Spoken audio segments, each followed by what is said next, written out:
शराब कर रहा था वो बस। हाँ। क्या कह रही है?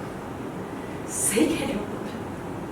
हाँ, अब तक मैं भी उसके एहसानों तले दबी हूँ, उसे एक महान इंसान समझती थी, लेकिन अब जाकर मैंने समझ में आया है कि असल में वो ये सब कुछ क्यों कर रहा था। तो अब मैं बेवकूफ बनने वाली नहीं हूँ, अब मुझे कोई इमोशनल ब्लैकमेल नहीं कर सकता। आप उनकी वजह से जिंदा हूँ, यही कहना चाहती थी ना। लेकिन मन्नत, ये बात अच्छी तरह समझ ली पुत्र, मेरे इलाज के लिए पैसे मेरे पुत्र विक्रांत ने दिए थे, तो मैं इसकी वजह से जिंदा हूँ, उस कहने की वजह से नहीं। तो आइंदा से ना उसके एहसान मुझ पर थोपने की कोशिश मत करना। माँ, अभी अभी डिस्चार्ज हुए हो, आई थिंक हमें ये बात यहीं पे खत्म कर देनी चाहिए। नहीं नहीं नहीं, ये बात अब अभी नहीं होगी, ये बात खत्म होगी। मैं तुमको जवाब, आपकी हर एक बात का जवाब मैं देता हूँ आपको। कि आपको लगता है कि धैर्य ये सब सिर्फ इसलिए कर रहा था क्योंकि वो गिल्टी है। सही कहा, बिल्कुल सही कहा।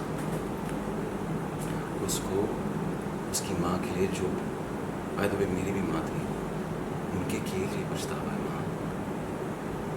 आप सोचिए, किसी और ने कुछ किया और उसकी वजह से धैर्य कल तक गिल्टी फील कर रहा था माँ। कल तक था वो, उसे इतना बुरा लगा था उस बात का।